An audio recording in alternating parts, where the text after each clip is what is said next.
तो फ्रेंड्स, आज इस स्पेसिफिक वीडियो में मैं आपको बताता हूँ, जैसे आप सेकेंड हैंड या फिर मतलब ओल्ड थोड़ी सी पुरानी बाइक ख़रीदने जा रहे हैं तो उसमें आपको क्या क्या खुद से चेक करना चाहिए। सेकेंड हैंड बाइक ख़रीदने में सबसे बड़ी प्रॉब्लम होती है कि आपको पता ही नहीं होता कि आपको चेक क्या क्या करना है। उसके बाद में भाई आपने जिससे भी बाइक ली है, अगर आपने उसने आपको उल्टी सीधी कोई बाइक भी दे दी तो आपको पता नहीं चलेगा। शुरू शुरू में तो वो बहुत बढ़िया लगेगी, उसके बाद आपको पता है उसमें इश्यूज़ आने शुरू हो जाते हैं। तो आपको क्या क्या चेक करना चाहिए, मैं आपको कुछ पॉइंट्स बताऊंगा जो मुझे पता है। मुझे सारे तो मुझे भी नहीं पता, मैकेनिक ही ज़्यादा बेहतर जानता है, बट हाँ इतने बता दूंगा कि जिससे आप एक रिलायबल बाइक बाई कर सकते हो, ठीक है, अपने से। तो उसमें सबसे पहले मैं बताता हूँ आपको। देखो, ये जो हेड होता है हमारा, ये जो हेड आपको दिख रहा है ना, इस जिसके अंदर पिस्टन चलता है, इसको हेड बोलते हैं, ठीक है। इसके नीचे देखो एक ये लगा हुआ है, यहाँ पर ये इसमें जोड़ होता है। हेड और इंजन के बीच में इस तरीके का एक जोड़ होता है, ठीक है। अब इस जोड़ में देखो ये आपको सील दिख रही है बीच में लगी हुई, ठीक है। तो जो भी कंपनी फिटेड सील आएगी ना, वो देखो इस तरीके से होगी जैसे अभी लगी है। मतलब आपको देखो, मैं ऊपर से भी थोड़ा सा करके दिखाता हूँ कैमरा, इसमें आपको पता नहीं चलेगा, ठीक है।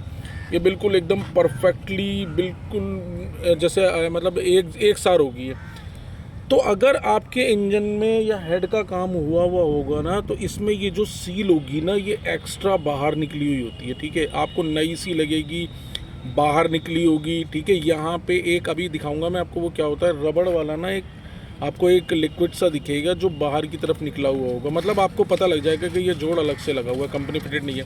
क्योंकि कंपनी फिटेड जो होता है ना, उसमें बहुत अच्छी फिनिशिंग होती है। जैसे आप अभी देख रहे हो मेरी बाइक में, इसका हेड नहीं खुला है, तो देखो कितनी परफेक्टली इसकी सील लगी हुई है। नहीं तो कहीं से बाहर निकली होगी, कहीं से अंदर होगी, अगर आपकी हेड का काम हुआ है, ठीक है।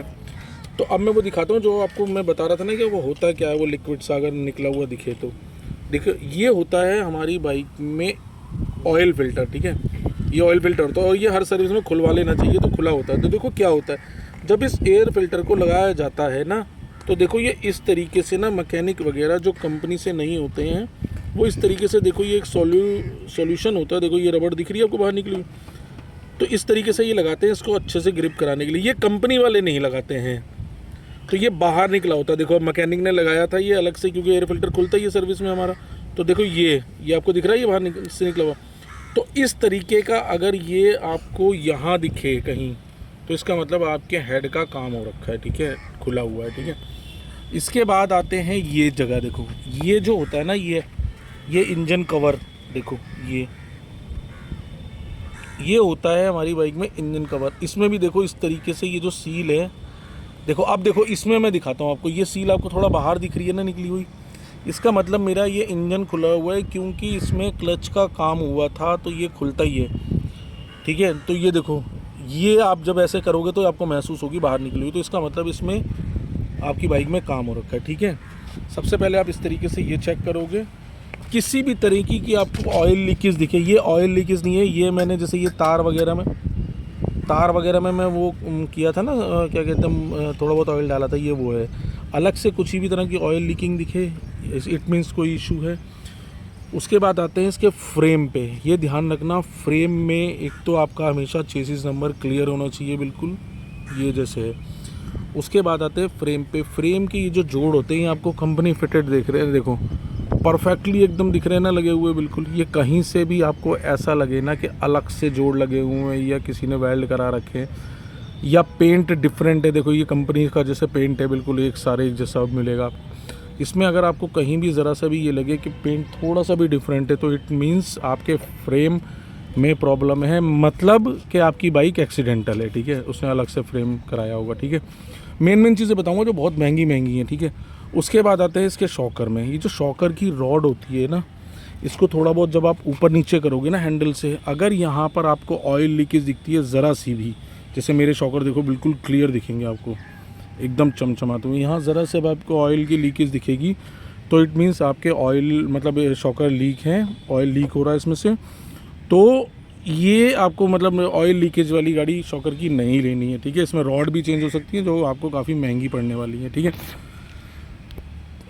एक ये मतलब 2 पॉइंट्स हो गए, 2-3 पॉइंट्स ये बताया मैंने आपको। हाँ, उसके बाद आपको चेक करने हैं अपने टायर काफ़ी महंगे आते हैं इसके, 3-3, 4-4 हज़ार रुपये का एक टायर आता है। तो देखो टायर के ये जो होते हैं, ठीक है, ये ग्रिप अच्छी होनी चाहिए, गहरी होनी चाहिए, जिससे रोड पे ग्रिप बन सके, ठीक है। टायर की कंपनी मैटर करती है, तो टायर ज़रूर चेक करना जब भी आप ओल्ड बाइक लेने जा रहे हो, ठीक है। उसके बाद में क्या चीज़ चेक करनी है आपको, मतलब इंजन तो सबसे पहले ही जैसे मैंने बताया चेक करना। हाँ, उसके बाद आपको चेक करना है इसका क्लच। अगर इसका क्लच बहुत हार्ड है, जैसे मेरे देखो बाइक का क्लच कितना स्मूथ हो रखा है, अगर आपका क्लच बहुत हार्ड है तो वो भी बाइक नहीं लेनी। इसका मतलब क्लच प्लेटें ख़राब है आपकी, तो इशू होगा, मतलब क्लच प्लेटें करानी पड़ेंगी आपको। तो क्लच प्लेटें जिसकी फूकी हुई होंगी वो बाइक भी आपको नहीं लेनी, ठीक है। मीटर इस तरीके से अगर पूरा वर्क कर रहा है तो ज़्यादा बेटर होगा, नहीं तो मीटर भी काफ़ी महंगा आता है इसका ये, ठीक है। उसके बाद इसके ये सारे जो इस तरीके के पार्ट्स होते हैं, ये इलेक्ट्रिकल जो पार्ट्स होते हैं, ये चेक करना, ये भी काफ़ी महंगे आते हैं, तो ये सारे वर्किंग होने चाहिए। उसके बाद एक चीज़ और जो बहुत ही मैंने, आप कैसे पता लगाओ कि आपकी गाड़ी का इंजन का काम होना है या हो रखा है, तो इस तरीके से जब आप अपने इंजन के इस साइलेंसर में हाथ डालोगे और बाहर निकालोगे, तो ये देख रहे हो आप, ये ब्लैक कलर का एक मतलब वो निकल रहा है पाउडर सा। ये ठीक है, थोड़ा बहुत इसमें मतलब इतना इशू नहीं होगा, ये आप बाई कर सकते हो। मगर अगर इस इंजन के साइलेंसर में आपको ऑयल ज़रा सा भी मतलब चिकनाहट नज़र आएगी, तो इसका मतलब साफ साफ ये है कि आपका जो पिस्टन है वो ख़राब हो चुका है, ठीक है। अगर इस तरीके का हल्का फुल्का धुआं है तो यानी कि रिंग थोड़े बहुत आपके ख़राब हैं, वो चल जाएगी अभी आपकी, मतलब इतना बड़ा इशू नहीं है, ठीक है। मगर हाँ, अगर इसमें ऑयल आपको नज़र आए उंगली डालने पर ज़रा सा भी चिकनाहट, तो इट मीन्स आपकी जो पिस्टन है वो ख़राब है। आपकी गाड़ी में पिस्टन का काम होगा, पिस्टन का काम बहुत महंगा पड़ता है, इसीलिए इसका ध्यान रखना, ठीक है। उसके बाद आते हैं, देखो ये चैन सेट काफ़ी महंगा आता है आपकी बाइक में। तो चैन सेट में ये जो चैन की जो ये देखो ये कांटे से दिख रहे हैं आपको, अगर ये कांटे आपके बहुत पतले हो चुके हैं, मतलब बहुत बारीक हो चुके हैं, ठीक है, मैं जूम करके दिखाता हूँ, ठीक है। तो अगर आपके जो ये जो कांटे हैं बहुत बारीक हो रखे हैं, इसकी टिप जो बिल्कुल सुई जैसी हो रखी है, मतलब बहुत बारीक हो रखी है, इट मीन्स आपका चेन का जो ये है, मतलब चेन स्पॉकेट जो है वो ख़राब हो चुका है। चैन सेट का काम होगा, या चैन सेट नया आएगा। चैन सेट भी ठीक ठाक पैसों में आता है आपका, काफ़ी महंगा आता है, ठीक है।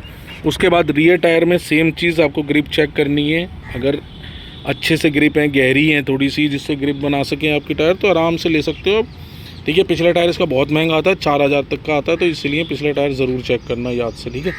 तो ये कुछ पॉइंट्स मैंने आपको बताए हैं। बाकी बॉडी का वर्क देख लेना, इस तरीके से हाथ मार के अगर बॉडी बहुत आवाज़ कर रही है तो इट मीन्स इसके नक्के जो होते हैं वो टूटे हुए हैं, तो इसका मतलब वो भी आपको काफ़ी महंगा पड़ने वाला, तो उसका ध्यान रखिए। ये कुछ पॉइंट्स मैंने आपको ऐसे बताएं कि आप खुद से चेक कर सकते हो अपनी, अगर आप बाइक बाई करने जा रहे हो सेकेंड हैंड, इन पॉइंट से, ठीक है। उसके बाद सबसे जो लास्ट पॉइंट है, आपको क्या करना, मैं एक ऐसा पॉइंट बताऊँगा जो शायद आपको कोई ना बताएगा, एक सेकेंड।